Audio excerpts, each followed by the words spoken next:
Alrighty, folks. Welcome back to another awesome episode of the That was a bad intro. Podcast. Is that, a bad intro? That was a bad intro. Hey, folks. Welcome back.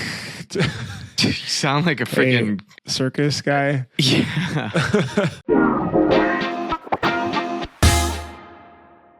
All right, well, welcome back to the episode. We got a really cool show today talking all about DTF and lessons learned after 1 year. Why is this relevant? Because after all of the kind of episodes that are broken up into pieces of Steven's journey of buying DTF and doing heat transfers, especially at the scale that you're doing with your stores. I even get emails asking what equipment is, or like what brand is Steven using now? What brand is Steven using now? Exactly. So I have to text him and ask, and then I'll respond back. But we thought it would be good to try to combine everything into one. As, it's been a pretty popular space. We'll also try to be as transparent as possible, naming brands, naming models, the good, the bad, the ugly, the great, everything else in between. Yeah, I don't want this to be like a bashing or anything. I've had quite the journey. So we're on our third machine. I got into DTF literally this time last year. It has changed our business a little bit, but I've also learned a ton along the way. So I get a ton of messages from people of like, what machine do you have now? And hopefully this is helpful. Where do we start? All right. Hold on real quick, though. We've got a couple awesome sponsors we want to talk about. Listen up, folks. And the reason is because these are the people that are also supporting this space and this industry by helping put on shows like this. So if you're looking for one of these four services, absolutely check them out. Starting with Graphic Source. Do you need a solution to improve efficiency and reduce costs in your art department? Call 1-900-HOT-STUFF. Graphic Source offers industry-leading outsource options for your shop by truly becoming a part of the team. They plug and play with Printavo and other shop management software, so when it comes to SEPs, mocks, creative art, order management, embroidery, digitizing, back office admin, and customer service, there's no better company in our industry to work with. Hit them up at graphicsource.com for art staffing needs. Mention the Printavo pod for 50% off your first vector, separation, or embroidery order. We have 2 full-time staffers with GraphX. You have 2 and now. we love 2. 1 building online stores, one in art. Wow. All right. So, yeah, they're awesome. Jeannie and Nancy, we love you. Easy way. So if you're looking for a company to be able to help you with environmentally friendly chemicals, but also help run the reclaim department efficiently, check out EasyWay. And the reason is they not only work with 100+ distributors all around the States, but also have really, really good support. So you can reach out to them, ask them about how to do something, best practices, questions. They are there to help, and that's one of the big things that helps differentiate them. Farag's favorites are 701, 842, and Bruce's favorite is Easy Glide, which we texted Alex, and he said he'll come out with it shortly. So, I think there will be one. Where do you buy EasyWay from? You buy it from Multicraft. Bruce, have you heard of Multicraft_Daddy? If you need ink, supplies, or a daddy, Multicraft Screen Printing and Digital Supplies for over 50 years has been providing you with top brands at competitive prices. Mention the Printavo podcast and receive an extra 10% off your order.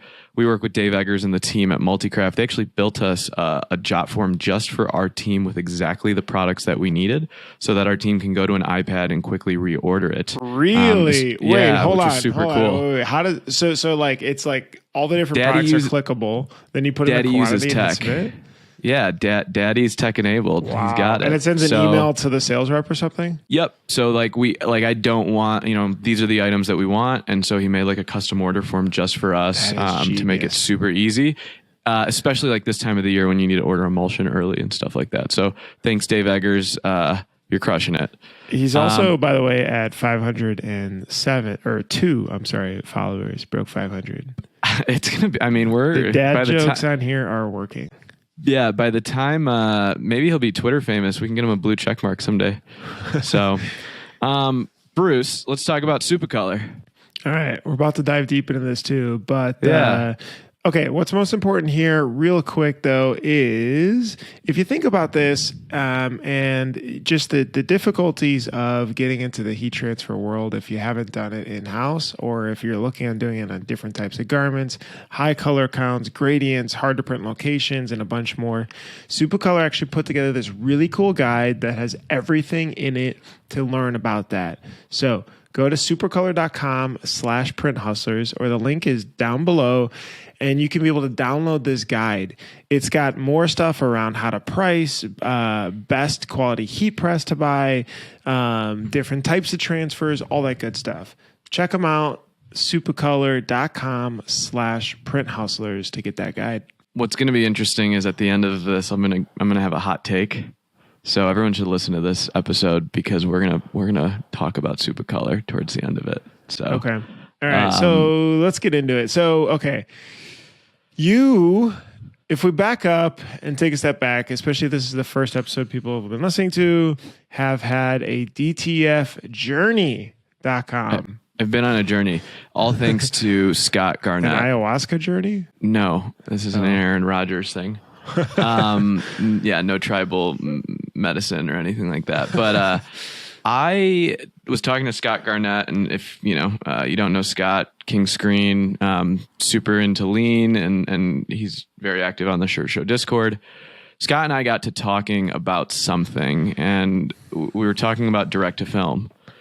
And I just went down this crazy rabbit hole one night of watching like YouTube videos on like converting your Epson to DTF direct to film. Because we do so much, heat transferring. It's like, how do we bring this in house? And one thing led to another. And I talked to my business partner. I said, like, Jed, there's a couple companies out there that have these machines. I think we should think about gambling on it because we do so much on-demand decoration that is on like polyester. It doesn't work for DTG. And it's usually like 12 pieces of these, 20 pieces of those, a lot of our Shopify stores. And so Jed is, twice my age, but he likes to gamble and he's like, let's do it. So we decided to start working with Cobra Flex. So we started working with them. Wait, and this was exactly so 1 this year was ago? literally a year ago, probably a year and a month ago.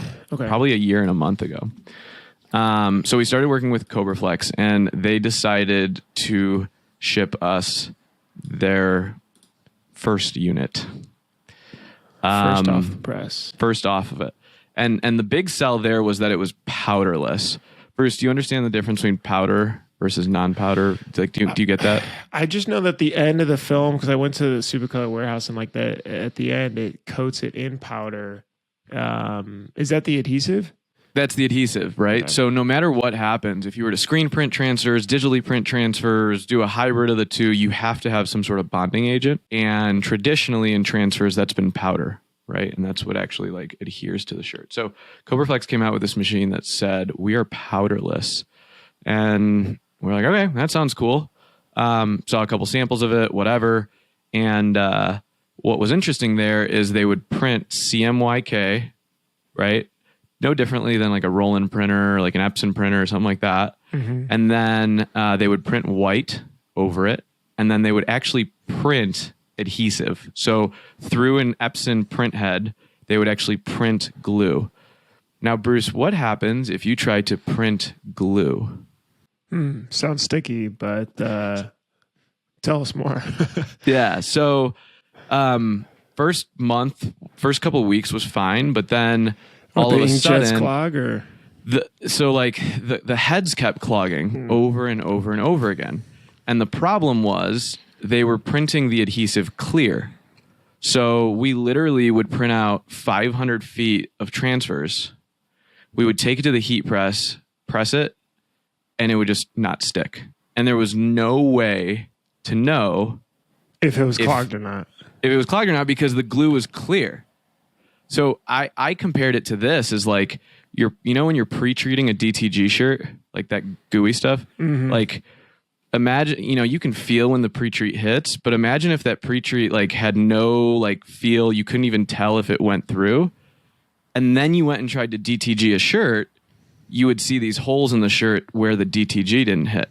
Or imagine you were like underbasing with clear and you just didn't know where the like almost like kind of a discharge print. Like you just don't know what's going to happen. Was it clogging often, or was this like every couple months you'd eat, or like was there a maintenance issue or what? It was literally, so like we were, every day cleaning it inside and out, but over time, like the head degrades, right? And over time it wasn't firing and we couldn't get solid nozzle tests. So, it would run for 20 feet perfectly, but you didn't know when it would start to fail because it was invisible. So you could be like, oh, we got a great nozzle test. All right, let's print. And then like halfway through, it could, like get clogged. And then you're like, shoot, we didn't know that. During a job like that. Okay. During a job. Yeah. So if you're running, so like, because we were very early on, I would give them feedback. Like, how do you expect me to know? What is the feedback loop? Right. Like, can you make this glue green or something that disappears when it, there's heat or something? And it was just, and I kind of like in kind of doing my research, these print heads are the Epson i3200 print head. It's the universal print head that all the DTFs use. And so we were literally printing. I had one employee quit because of it. Damn. Because it's just so frustrating and then you have to start over. It was so frustrating. And so, we'd think we were doing really, really well. And so sometimes when the glue was, say it was firing at 50%, you might heat press the shirt and it would stick one wash and it would pull off. Oh boy. And that's the worst one.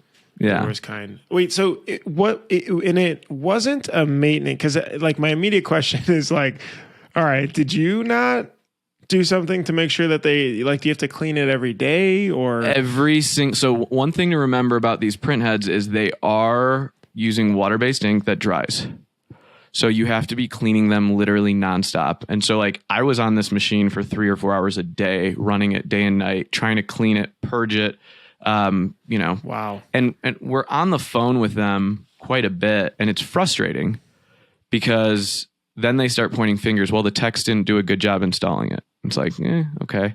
And you call the techs and the techs go, they should have never had this machine out in the industry.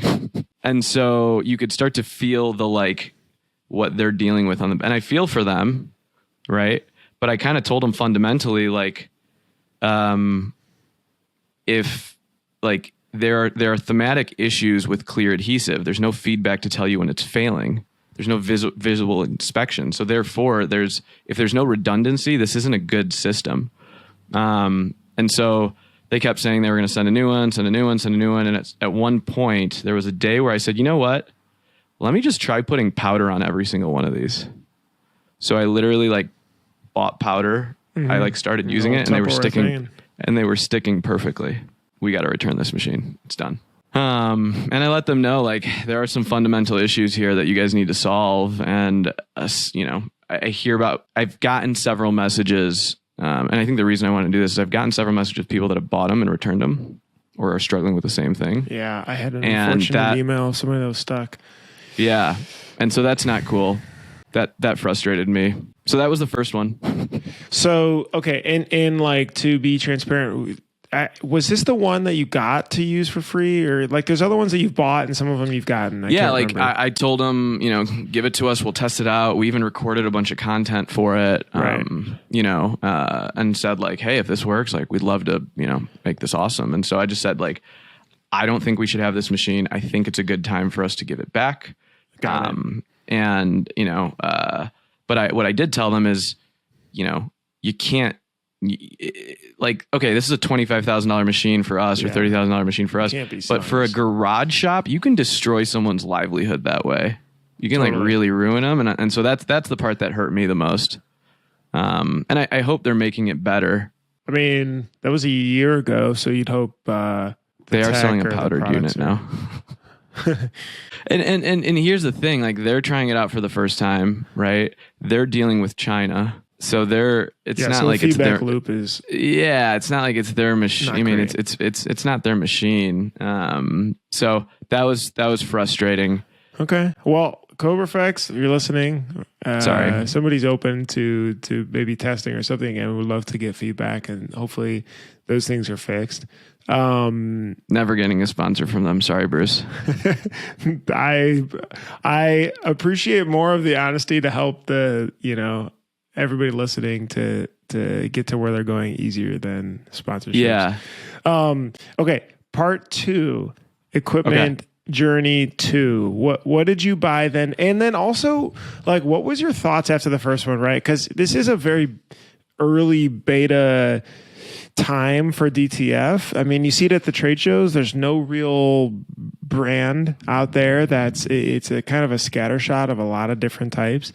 Were you discouraged, or were you saying, no, like, in theory, this could work for our business? Let me give it a go again. That was my whole thing, was like, the theory behind DTF works, right? In fact, we sold our Epson DTG shortly after getting it because we thought, we're like, this is it. Okay.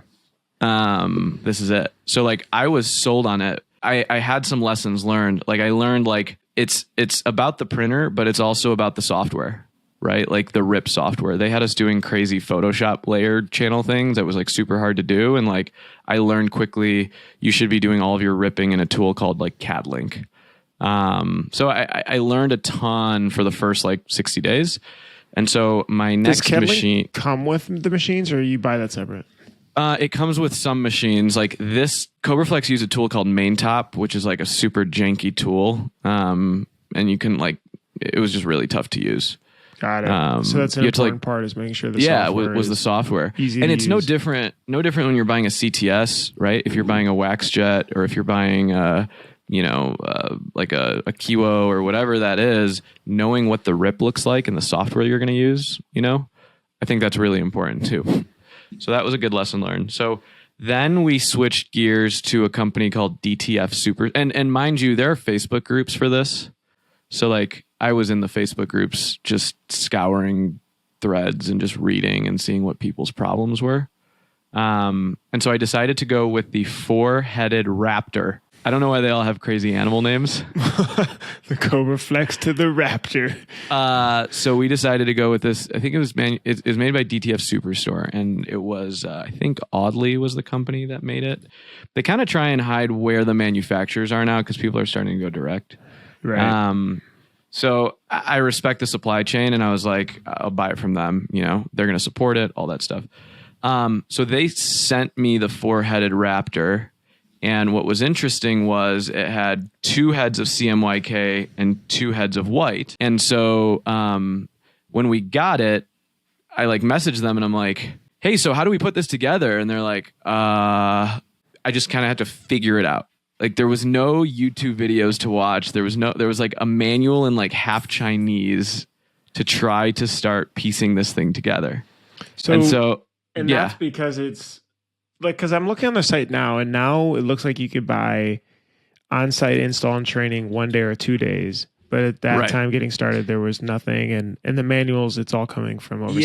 Yeah. It was kind of like, it kind of felt like, Bruce, like when you were early at Printavo and I would like maybe do some support tickets for you of trying to get some like Q&A, like that doesn't scale, So that was earlier on. But that's a good point to note, though, is that the community isn't fully there yet, where like, you're learning to screen print, you're going to watch Ryan Moore's videos or Catspit videos or something, right?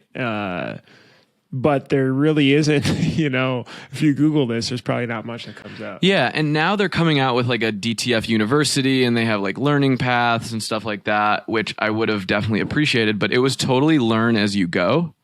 And so it was also like, who do I call? Like, when I have a problem with my M&R, I call Wally, and like he's troubleshooting with me, or I call Marcotte. I didn't necessarily every day, I knew that they were super busy. So it was always pulling teeth to get a hold of someone from day one. And so I would just go more distributor. They're selling. like they're new. And I think I was one of the early shops to get the 4-headed Raptor, and they've been selling a 2-headed Audley for a long time. And so, like, you have to learn about things like head alignment, how to align 4 heads. And so you have to make sure the nozzles are perfectly aligned. And some of the software is in another language. Like, you're clicking through and you're like, what should I click there? and there's all these settings and stuff like that. So I was basically like experimenting. I will say though, when the thing was running, the 4-headed Raptor was incredible. The transfer was like super, super nice. I loved the powder thing. The one difference was you have to run 15 feet of film because it's got to go through this big shaker unit. So if you just try to do 2 feet, you're really going to run 20 feet. Right? So I was like, okay, we can deal with that. That's totally fine. But we were still, I think the problem that I had with it is we literally were the mechanics on it. And every day we would message them and be like, hey, we're not getting good this. And they'd be like, replace the dampers, replace this, syringe that, do 4. And sometimes they'd be like, turn the machine off and turn it on. I'd be like, I've done that 16 times already. And so like at a certain point, they're like, yeah, we don't know. And you're like, and so I think what happened, what the biggest problem we had with the 4-headed Raptor was the alignment of 4 heads. It always kept going out of alignment and we didn't know why. And I think personally it has to do with the tension of how quickly it's feeding through. But we would have perfect alignment. And so you have to do bidirectional alignment, horizontal alignment, vertical alignment. Do you manually set that, or it has to go through a calibration thing before you have to print out calibration sheets and then you have to adjust them on the machine, like in the software. How often did that have to happen? I mean, we were just struggling over and over and over again. We couldn't get a full day of alignment. We'd print a whole thing out and the thing would come out of alignment. And so I think what would happen is like we became the techs on this machine straight up. Like we had replaced ribbons, we had replaced heads, we had replaced nozzles because they're just like, hey, yeah, we'll send you another head. Yeah, we'll send you another this, we'll send you another that. And by the time we had literally replaced everything on it, they were starting to have like issues of like the ribbons were starting to get a little frayed. And I kind of had said like I would pay $3,000-$4,000 to have you guys in here and dial this thing in. And they're just like, we just don't have the bandwidth right now to do that. So they were super cool. And I'm like, hey, like I love this technology. Do you think we could downgrade to the 2? And they said that. They're like, hey, maybe you want to downgrade to the 2-head. Like we'll take that machine back. And that I was super appreciative of. And they're like, we're going to send you the 2-headed, which was $10,000 less in exchange for the 4-head. Because I still believed in the technology and it was working and everything was good there. Does that make sense? The 4-head for folks listening, at least online, is $27,000. When I read that, I'm like, where's the crossover between buying transfers and buying the equipment? Maybe that's another segment that we get into. Maybe all right, let's finish part 3. Let's finish the journey. Okay, part 3. Okay. So part 3 is we got the 2-headed Mongoose. Which uses CAD-Link, which is a good rip, right? We got the machine. I have already installed now 3. This is my 3rd one. Mm-hmm. So I was like ready to rock and roll. And it you need to start stevensdtf.com. No, it is in production today and it is working really well. In fact, we actually purchased our 2nd one of them. So oh, wow. We have 2 of the Mongooses running. That's at DTF Superstore. That's at DTF Superstore. That being said, I have still replaced every part on it. I have replaced dampers. I've replaced print heads. We still have to calibrate them every so often. And what's a damper? A damper is like a bladder where ink comes through the lines. Sometimes there's air that's in the lines that you have to pull through. They're just finicky machines. They're not plug and play. So I've replaced just about every part of it, and we feel good about that. But there's also the dryer, and we've had a ton of issues with one of the older dryers where I've replaced a motherboard, relays, surges, sensors. I've replaced the shaker thing that shakes that. On one of my calls with them, they're like, yeah, we think it's the motherboard. I'm like, have you ever replaced the motherboard? They're like, no. I'm like, so you want me to replace the motherboard? I'm like, okay. So I've had to be a mechanic on the machines. But we do like them a lot. I mean, it feels like it's so early that, folks are buying equipment. They haven't been road tested. So you're road testing it. It's hard to support it because it hasn't been used that much.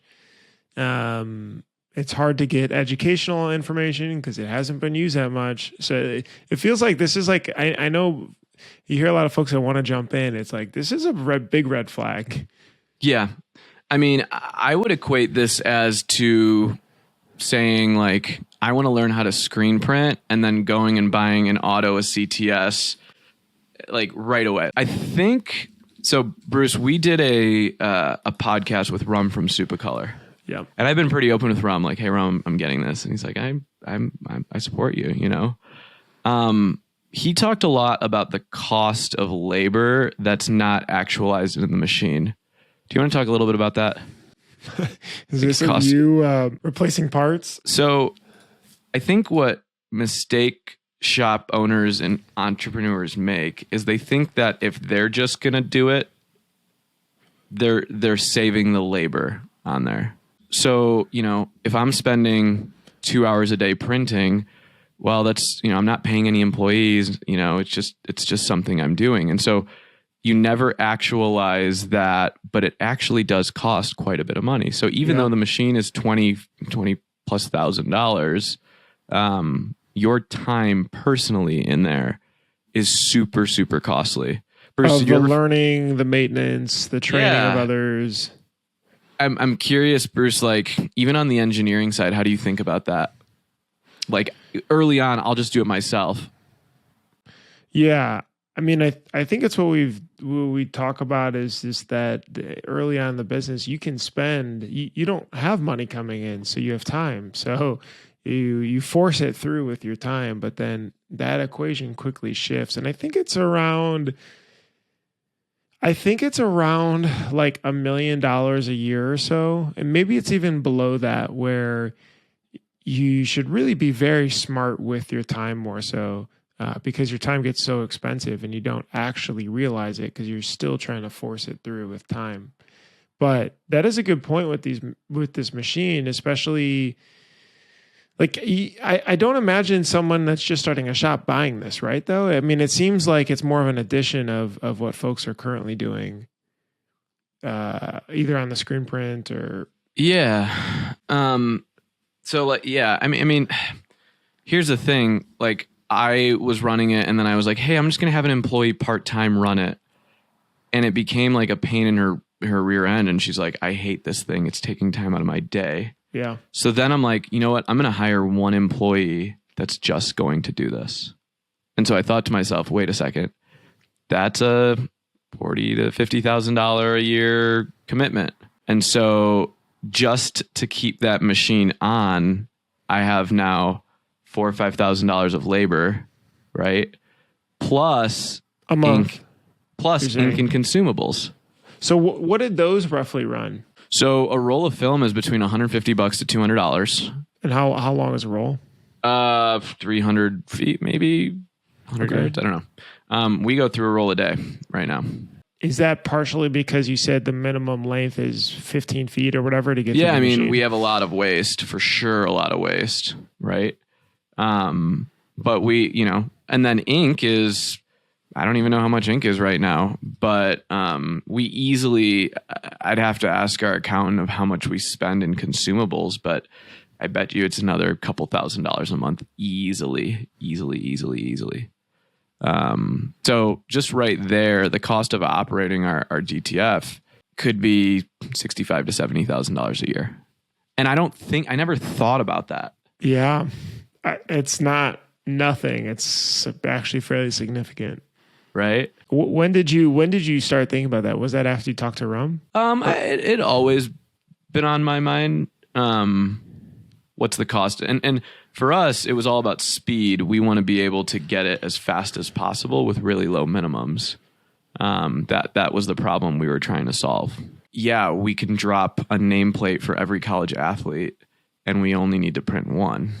Right. So it works for our business model. I really had to think about that and it's dawned on me more and more being like, hey, what if there was a better way to do it without having to actually print anything out? You know, going through these 3 machines, it feels like, you know, let's say somebody's looking to invest in a machine. So I'm ready. I want to jump in.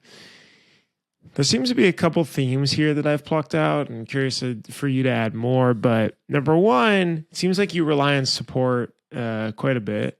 There's not a lot to just Google to be able to do on your own.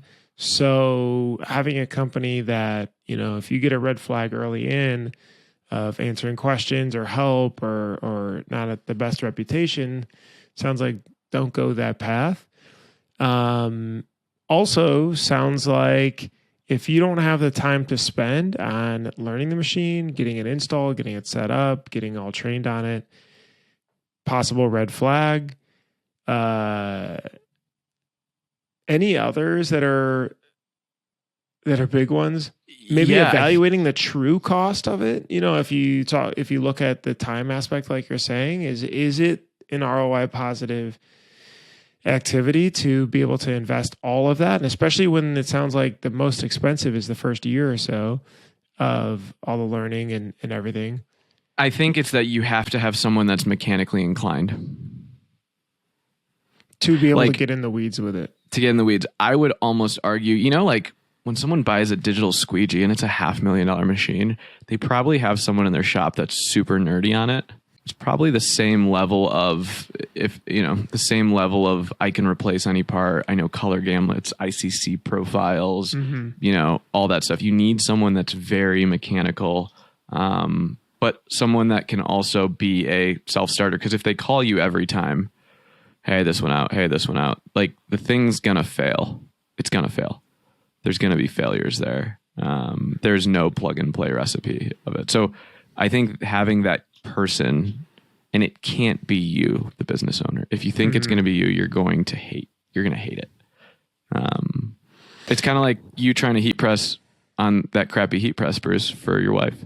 I don't want to name any names on that one, but yeah, that was. We'll be upgrading. Rum's got me a nice suggestion that I'll be purchasing. Oh, and the software. You mentioned the software. Don't overlook the software that they're running. Make sure it's like easy, user friendly. You said CAD-Link was a lot better to use and work with. Okay, so with all of this said, first, there's 2 questions, right? Like, obviously, the one is the conclusion, right? After a year, would you do it again, and where would you be at? But before we get to the conclusion piece of like, would you do it again, and would you dive back in? Support being such a big piece of it, is there like any interesting stories that you've got of the, you know, because I mean, it sounds like you've replaced damn near the whole thing of almost all these units. Okay. I think the DTF market came in and supported hobbyists first. You think so? Even at 27,000? Or like garage shops. Because if you go into some of these groups, they don't know screen printing or like crazy manufacturing. And so you're talking about these, there's like Facebook groups for it. Yeah. Yeah, because this is like a, you know, so when I deal with the manufacturers or the suppliers, the distributors, there's a level of excellence that you kind of expect in our industry. You know, if I call M&R and I say I need a part out and it's under warranty, they overnight it to your door because they know your uptime is uptime. If, you know, I called Dave Eggers from Multicraft and say, like, I had an issue with something, he goes, no problem, I'll overnight it. It'll be there tomorrow. Right? If I call S&S and there's a shirt ripped, they don't ask a question. And they just send it back, you know, they just send you a new one. Because, you know, for them, these companies realize that loyalty is built in resolution. For some of these smaller companies, they're still learning that. And so I might message them and say, hey, I need a part and I need you to overnight it. Like this went out. And they're like, oh, okay. But UPS picked up already today. And it's like 1:00. And I'm like, there's a UPS store 4 minutes from your place. Drive it there. Like, I was like, I'm not going to tell you how to run your company. But like, and then I was like, they're like, they're like, oh, overnight isn't included. I'm like, okay. And then I was like, fine, whatever. And then they're like, oh, we sent you an invoice, but you didn't pay it quick enough, so we couldn't ship it out. And I'm like, so Monday rolls around and I'm like, do we have the part? No, we're shipping it today. And you're like, okay, thank you. Or like, there has been recalls on film. There haven't been recalls. There have been community discoveries on bad batches of ink. Like we had banding going on in our magenta and we couldn't figure it out for the life of us. We bought new heads, replaced stuff. And then finally a bunch of people on the thread were like, we're having the same problem. And they come out and they're like, yeah, it's the ink. And I'm like, great. I've spent the last week trying to do this. And then it's like, what are you going to do about it? I'm like, oh yeah, just ship these back and we'll send you some new ones. And I'm like, you just wasted a week of my life and now I have to send you back the stuff. Dude, why? Okay, sorry. Keep going. Like same with bad film. Like film, we print on sheets of film and it had issues with it. They're like, oh, we can ship you some new ones. Can you rush it? No. And you're like, okay, sweet. And so because we are guinea pigs of it, we are at the mercy of them and their growing pains. And I think if they tried to be so loyalty driven too early on, they might go broke doing it. Like, because there's so much technical support that's needed. But sometimes I challenge them very directly. I'm like, that rubs me the wrong way. And I'll say things like at Campus Inc., that's not our standard of excellence in customer service. I can't close tickets for you guys. You guys need to close your own support tickets, So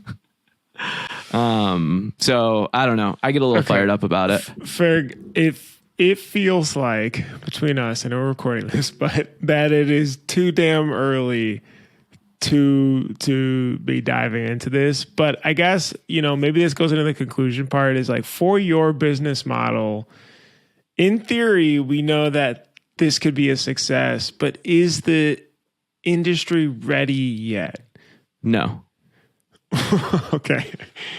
And you're like of the edge case where it's like, yeah, this could really make a lot of sense because of all the e-commerce you're doing.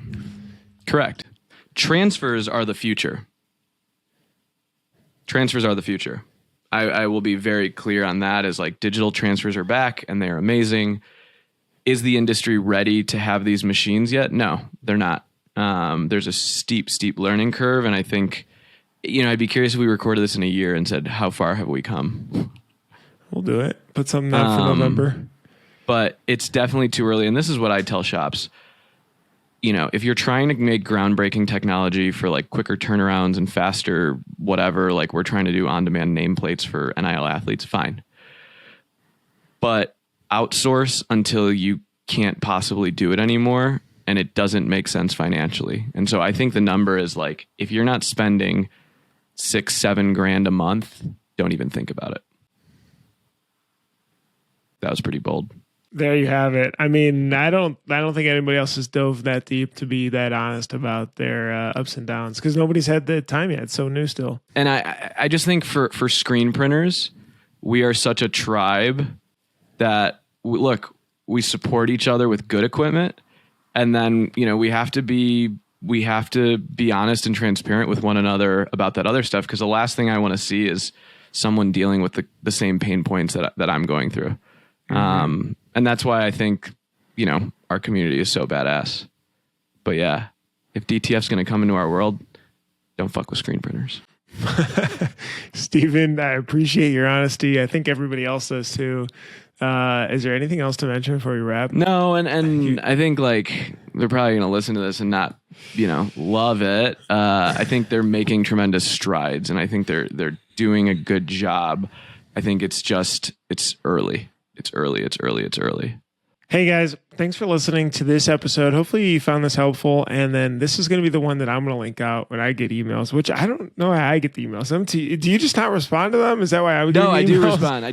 Okay. I have very short responses. I'm like, no, yes. Oh, okay. So Steven at campus.inc. And if anyone else has them, like I talked to Connor from St. Louis Shirt Company, and if anyone else has them, like Hunter's got one from Maryland Print House, I think. hit us up because, we are trying to do stuff at scale at very high rates. And this is no small fry stuff for sure. So cool. Heck Bruce, yeah. are you going to get a DTF? I'm gonna get, Bruce needs to outsource heat pressing in his little house right there. Supercolor was recommending the Walla Press Pro, so I'm gonna give that one a try for my wife. It's for her to test. Bruce, focus on sales and marketing. Outsource everything else, right? Well, this isn't me.